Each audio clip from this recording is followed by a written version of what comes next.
Hello everyone, I am Jeff and I am back with this random video. And given what you see on the screen now, it's going to be about the new X-Men, which was announced like last week. And it's pretty big news because currently in the Hickman era, we are in the second year of the reign of the X-Men. In 2019, Hickman had a big revolution for the X-Men when he decided that the X-Men are going to be forming their own nation and give up on the dream of coexistence between humans, which I think is interesting. I mean, it's freaking interesting because not only are the X-Men now their own nation on the mutant island Krakoa, um, this comes with a lot of perks. Like one, effectively now, mutants are immortal due to the resurrection protocols, which was established in the Hawks and Pox run, that 6 issue series, I believe, which is now in a book collection now, which I encourage you read if you want to get into the X Men. And yeah, and with that, we then after the Hawks and Pox, we got into the whole new era of X Men and new comic books, a form of a refresher due to the X Men having a hard time for the past like 16 years before it happened. Because the X Men went through a fucking decimation in 2005, then there was a civil war, which they were not a part of except for like a side story or whatever, and then it became more and more hard to get them to be more relevant as the years went on. And then 2011 or 12 happened, and we got introduced to Avengers versus X Men, which was, I believe, the worst thing that could have happened because it made like the X Men like bad guys, quote unquote, because the Phoenix Force was coming to reignite the genome for the mutant race, which was decimated by Wanda, Scarlet Witch. But it turned into this whole Cyclops and the other Phoenix who became which became the Phoenix Five. Started a big revolution, and it just totally casted Cyclops in a bad light because it was like the Avengers were like, we're going to save the world from the mutants for their mutantdom and everything, because they thought that the Phoenix would destroy the foundation of the world, which was not the case if they would have just talked it over, and they don't. It's like Birth by Sleep, Kingdom Hearts. There was no talking, and it became a fucking fight, which didn't need to happen. And it was so annoying that Cyclops got the worst end of the stick. It ruined his relationship with Emma Frost at the time, and Magic and Colossus were on the outside to an extent, but it showed that she was like a manipulative person and a retcon that, I ain't gonna get involved. Just read it if you want. And yeah, and it was just so drawn out that the X Men were these villains now, or more outskirts than they are, and with Captain America and the Avengers like saying, "Oh, we stopped the Phoenix after taking this girl named Hope and everything because she didn't want the Phoenix, and she proved her worthiness of using the Phoenix in the end with the Scarlet Witch to reignite the mutant genome, and the Phoenix didn't destroy us," which is just stupid. I mean, I put Wanda in like this savior complex light, which I don't really agree with because she was the one to begin everything in the first place. But she also got the bad end of the stick when later in like Axis she was considered like not a mutant now due to the Fox not having the rights to the X.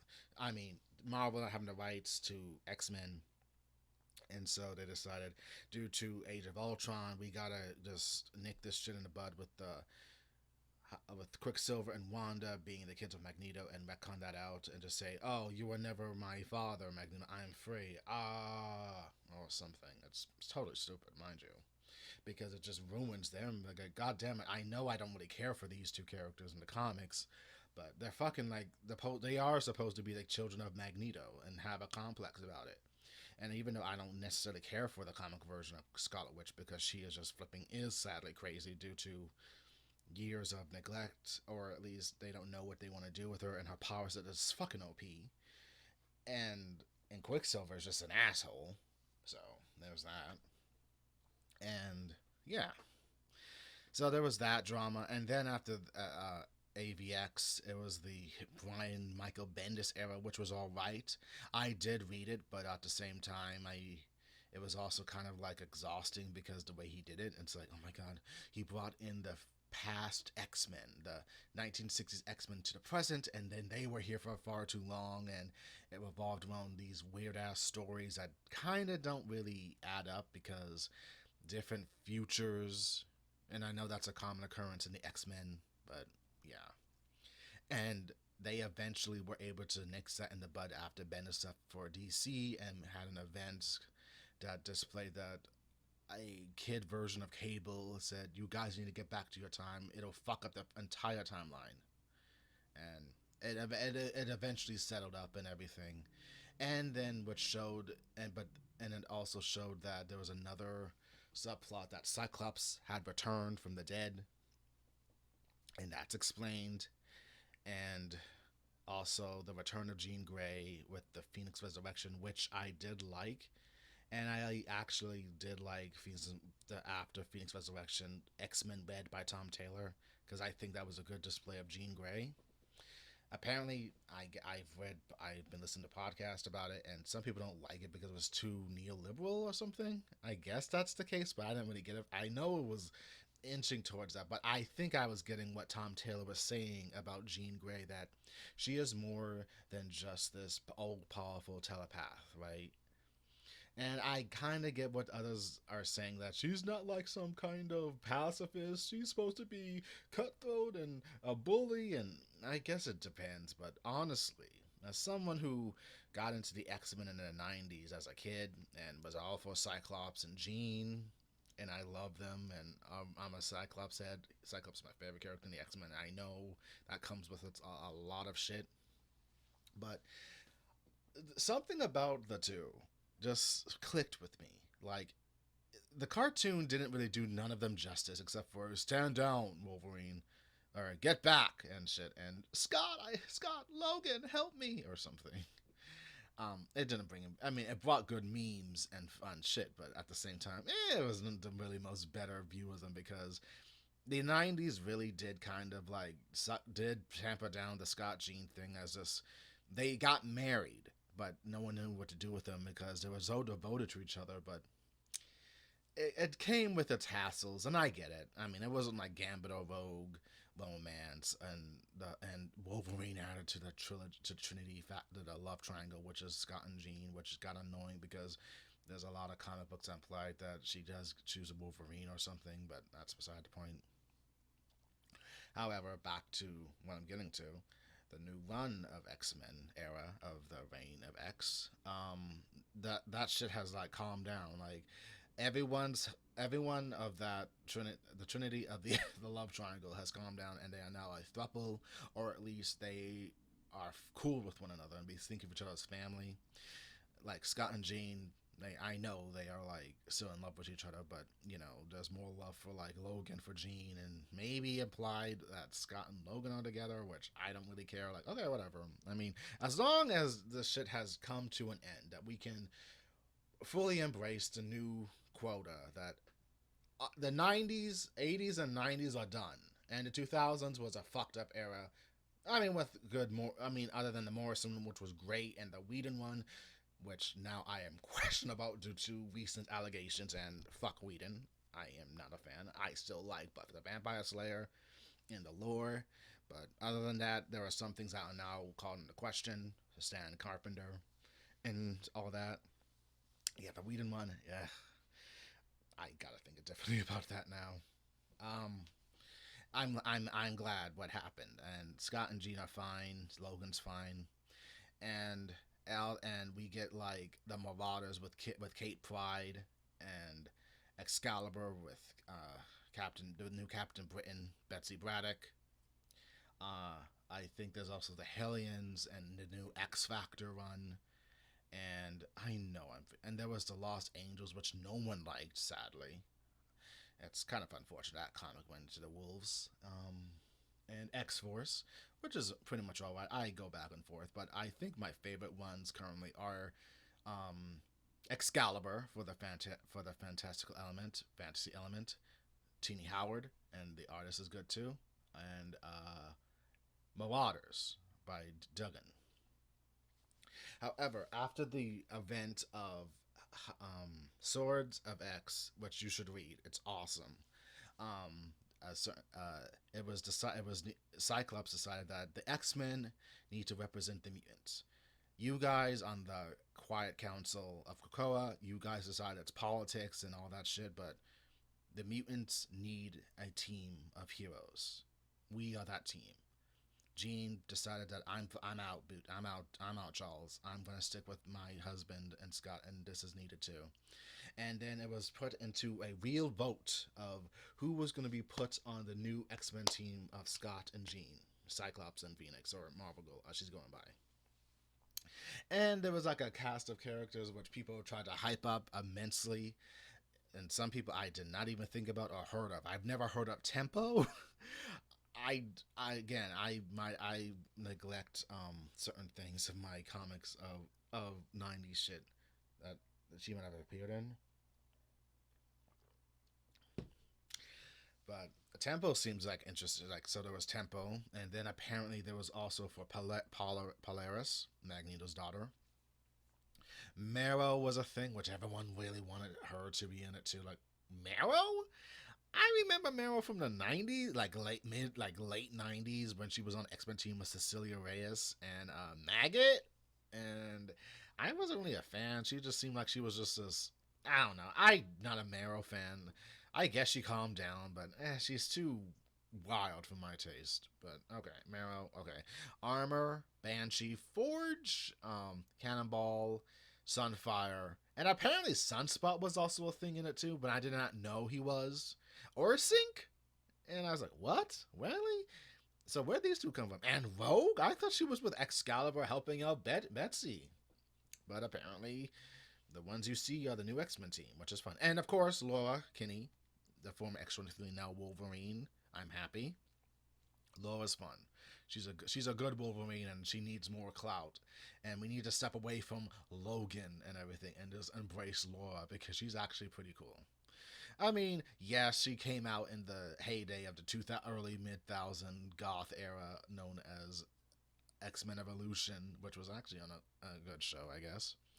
And they just said, "Oh fuck, we need to make Logan have a clone and make it Laura Kinney, and she's her own character who's much more wild and needs to be, has to be um, embraced and everything. Like she needs to learn about human contact because she's so wild." But I think her character growth was fascinating to see in the later X Men ones. I mean, it's like yeah, she's wild, but she's got heart. And then eventually she becomes like a older sister to another clone to her, Gabby, Honey Badger, which I like Honey Badger. I prefer they would have stuck with Honey Badger as her code name because that's so fucking awesome. And she was also an X Men Red, had a unique banter with Jean Grey, which was fun to see. And sadly, that's not the case now. And I believe she's hooking up with the New Mutants, and I actually forgot that comic. So New Mutants is part of the new Reign of X, which is popular among ones who liked the New Mutants in the '80s. I was born in the '80s, but again, I didn't know about the comics until the '90s, so that is not my thing. And congrats to them. Yeah. So this is the new X Men team and run up. We see Professor Xavier, and we see Marvel Girl, Sync. He was part of Generation X. Sunfire, which I am surprised because again he was not in the running, and I don't know why they made him a thing, but I think with recent real life issues they probably added him just because for the Asian representation, which is good, mind you, and Sync for the black representation. Of course, we see Cyclops, Laura Kinney, Wolverine, Rogue, and I'll be honest. Uh, well, I'm happy Rogues might be away from Gambit now because their relationship is fun. I love it. I'm down. I became a Gambit Rogue fan due to Kelly Thompson's X Men series. Um, Mr. and Mrs. X. I found it completely good for them. But like in Teeny Howard's Excalibur one, Gambit was like such a bitch about it. Like, oh, I can't do nothing without my Rogue, but I need to protect my Rogue. And I'm so sorry, I'm butchering it. I should be more smooth with it, right? I got no Gambit. I got no Gambit shit. Sorry, I got no Gambit accent. I am so sorry. So, but I'll say he was kind of too needy at in the earlier spots of Excalibur, which is I'm thinking, dude, shut the fuck up. Calm down. She's fine. She's just in a coma. She eventually woke up, I guess. But yeah, and they were always together, and it's like, oh come on, Gambit, I get it, but dude, Vogue needs to be her own fucking individual. Vogue is like a powerhouse. She's a Southern belle. One person I believe called her like he preferred her to be more not less designing women and more steel magnolias. I believe like okay, dude, but then again, he likes the again the person I refer to as is a good podcaster who I listen to regularly now because it is good. Cerebro, I believe. It's go listen to it. It's very good. I mean, he's got a love for Madeline Pryor, which exceeds the foundation of over 9,000. Well, but yeah, but I have a differing opinion because I'm a Jean Grey and Scott fan, and I don't like any slander against them. Because yeah, Scott and Jean did bad by Maddie, and it's unfortunate that the X Men have a bad thing with clones in their stories. But pretty much, it is an open and shut case. Like at the end of it all, Scott really was down for like because she looked like Jean. That is it. He only went with Madeline because she looked like Jean and nothing more. It's a sad truth. Yes, Madeline is her own person and everything, but however, there is nothing to go by her. She gave birth to Nathan, and she was probably a good mother, but you know Scott being an and might be read as autistic apparently now from what I read or heard. So I'm thinking about it like, oh wow, that should make sense. But Scott really did just choose Madeline because he looked like Jean, and that's a sad thing. But that is the truth because of Jean, the one he loves, and Jean. God knowing that their relationship did hit a kind of point because it was more about the teen romance that we need to stick together. But I believe that they truly do are they really are in love with one another. It's just I mean I feel like the marriage in the 90s was tacked on because oh we just need to get them married, but I feel like Scott and G needed like a big break even though they loved each other. I would have preferred like from my take now and much in hindsight Scott say Gene I know I love you I do. But as you said, I did propose to two women who look like you, and I don't think I can be with you right now. But we can still love each other, but be together, but not like that, and just find my own space. And Jean on her part probably would have said, "I know, Scott. I can feel. I rage. I can tell what you're feeling. That's to an extent, and I get you, Scott."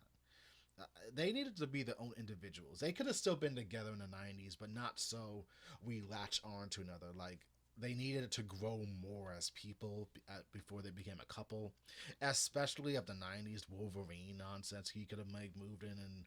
You know, Scott might have like I would have preferred Scott not like being such a prick about it sometimes as they did in the movies. But it's like Gene, I love you. I know what you do. Like, just bang one out or whatever. Like he could have moved. He could have. They could have just been like friends still, and still have that love, and know they will be together someday. And that, but the events of the Morrison one could have still could will still happen and everything. And then, then the regret of I guess we should have married each other and whatever. And all I did was hurt you, maybe, and all this shit happens and shit. But but at the end of the day, and then after like the Rosenberg run at the tail end of Cyclops and Jean, and how Jean just bypasses Emma Frost, Wolverine, and all she sees is Scott, and Scott sees her because he's shocked that she's alive because being in a subdimension by his other alternate son of Cable, Nate Gray, X-Man. They just come together, and she's like, Scott, Jean. And of course they hug and embrace and everything and kiss. And then I would have worded it like, Jean, I know we've hurt each other, and I know we have regrets, but I have always loved you. Scott, I know. At the end of everything, death, rebirth, hating each other, loving each other, being content, I love you, Scott. And yes, they kind of had that moment in Phoenix Resurrection, but this is kind of more better for me. And they were just, and now he would have just said, "All I see, Gene, is it's always been you." And they kiss. That is the ideal love story of Scott and Jean, and how it could be more believable at this point in the X Men Reign of Krakoa arc, or the Reign of X Men right now in the Hickman run, and it could make more sense like that. Through all the bullshit, through all the pain and suffering of death and rebirth, they found each other, and then they can incorporate still being connected to their former lovers like Logan and Emma. Of course, Emma's not involved with the throuple going on, I believe, because I think she's too classy for that shit. And but in the Cable comics, she's still connected to Scott because she treats him like a divorced husband, and the separate cuckoos, they like Scott. They would never ever do anything. They like Scott, so they probably see him as like a foster dad. Like, hey dad, hey girls. So I see it. It's awesome, right? I mean, they got the two kids with like the alternate version. They got the daughter and Rachel, the son and Nate Cable, and then the stepdaughters of Emma Frost. The Frost, Summer, and Gray families are forever linked. And I am curious about a fucking, excuse my language, I am curious about a Thanksgiving special just dedicated to the Summer Gray Frost line, and I'm all in for it.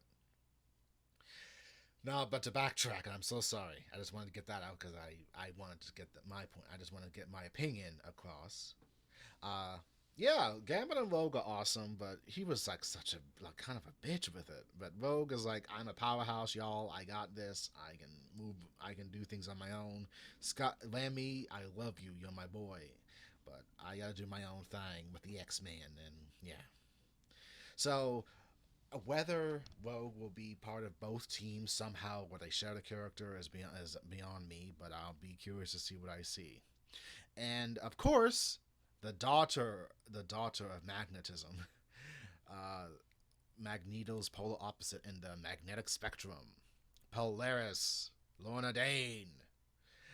She is going to be the last member, and apparently she got a big boost in the votes because if you see Polaris, oh, of course you're going to click her because she's the daughter of Magnus, and Magneto would probably say, "Get your shit together, girl. You are my daughter, my only daughter until I get my kids back of Wanda and Pietro, and I don't have to worry about you so much." And be like, "You're my daughter. Get your shit together." And she's like, "Okay, Dad, fine. I'll get my shit together. I'm part of the X-Men, Dad. Will that make you love me? Or I don't know how to deal with you. Will that make you just get off my case? I got my own shit to deal with, Dad." So she got the big break, and I'm pretty happy. I was surprised because I wish that they would have waited for until the gala happened, and like it's gonna happen in May, the big Hellfire Gala, which is good because the fucking outfits and gowns for all the cast was on fire, and it's like, damn, this is gonna be big. So I would have wished they would have waited at least until the tail end to finally reveal the whole X Men, who was going to be in the X Men team, instead of just giving us hints. But I get it. It's publicity. You've got to. Nothing but. I just wish there was a form of secrecy among Marvel and DC with this whole reveals and what they want to go by.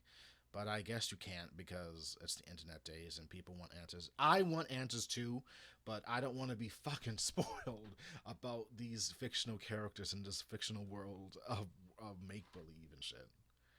Um, yeah. But it looks like a fun team. You got Jean, and apparently no one likes the Marvel girl look for Jean Grey. Why? I don't see a problem with it. I like her with the mask and the green outfit and skirt. She's got nice legs. And I also enjoyed that one issue of X Men where she was in space with Scott and Aurora and the Shi'ar Empire, and she actually wore like an old X Factor outfit. That was a good outfit too. I mean, I guess if you to break even, maybe you should just get her back in the pantsuit like that. But you know, no. I guess everyone's upset by the skirt. Like, what's wrong with the skirt? It's like her from our '60s and '70s era, right? What's the wrong? What's the big deal? I don't get it. But yeah, and I don't think she's gonna be part of X Force anymore because she was like done with her old friend Hank's bullshit.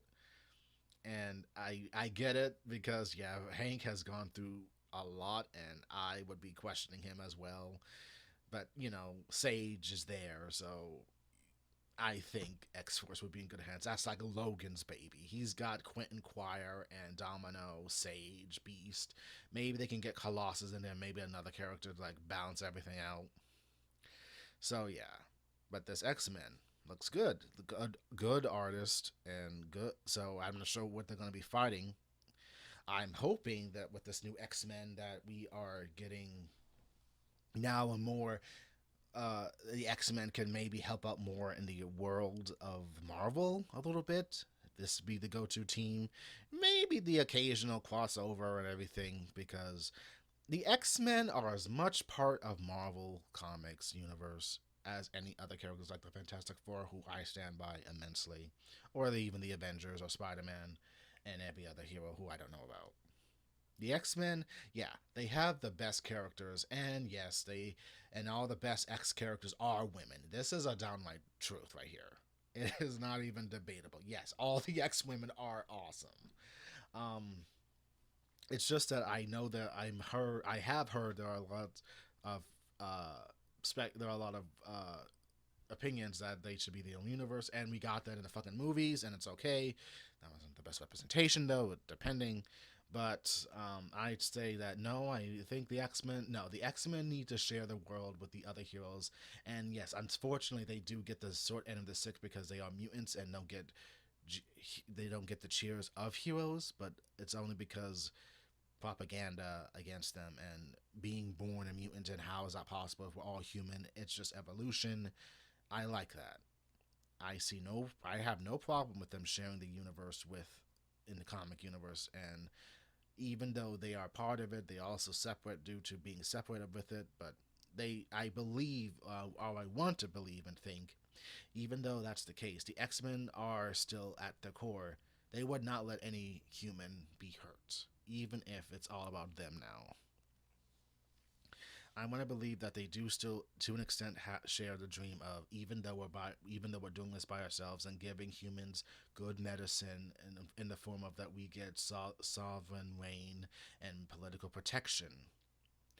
That even though that's the case, I still want to believe in something that we represent mutants and that as mutants we don't